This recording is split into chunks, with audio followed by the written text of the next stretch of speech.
kasih karunia dan damai sejahtera dari Tuhan Allah Bapa kita dan dari anaknya Tuhan Yesus Kristus menyertai kamu. Amin. Shalom. Selamat pagi saudaraku. Mari kita muliakan Tuhan dengan semua karya kita. Diberangkatkan firman-Nya dari 1 Petrus 3 ayat 12. Demikianlah firman Tuhan. Sebab mata Tuhan tertuju kepada orang-orang benar, dan telinganya kepada permohonan mereka yang minta tolong. Tetapi wajah Tuhan menentang orang-orang yang berbuat jahat. Demikianlah firman Tuhan. Saudaraku yang terkasih dalam Yesus Kristus, di dalam kitab Mazmur pasal 1 ayat 1 sampai ayat 2 berkata demikian.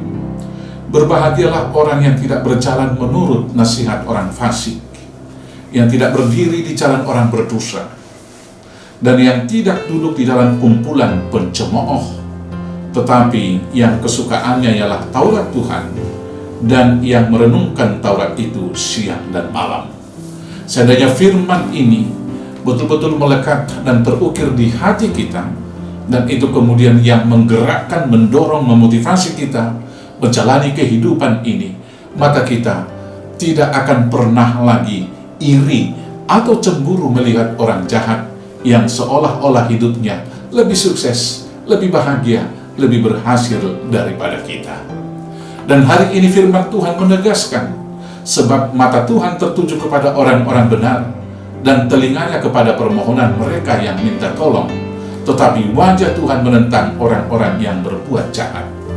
Maka tidak benar bahwa orang jahat itu hidupnya tenang, karena dalam firman hari ini dikatakan, bahkan wajah Tuhan menentang orang-orang jahat. Maka dari sini kita boleh berangkat dan boleh memahami bahwa sesungguhnya orang-orang jahat itu hidupnya tidak pernah tenang, tetapi gelisah. Orang-orang yang berbuat jahat itu hidupnya tidak pernah nyaman, tetapi senantiasa dibayang-bayangi dan dikejar oleh rasa takutnya.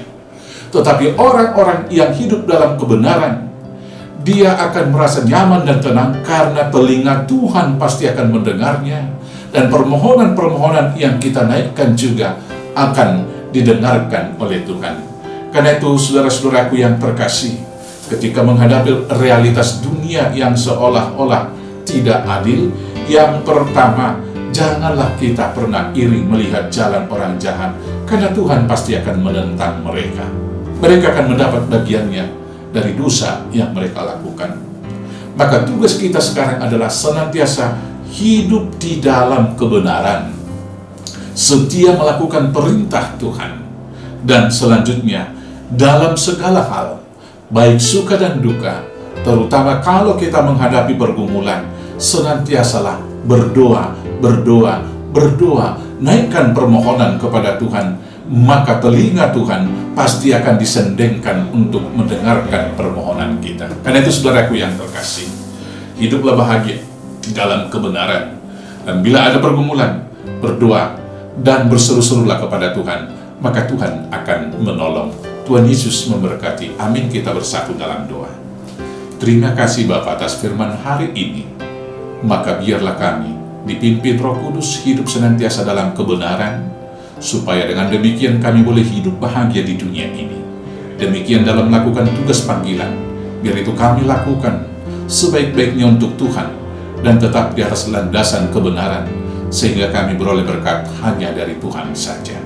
Terima kasih Bapa, pimpin kami dalam aktivitas hidup satu hari ini, hanya dengan pimpinan anak-Mu Yesus Kristus, Tuhan Juru Selamat kami yang hidup.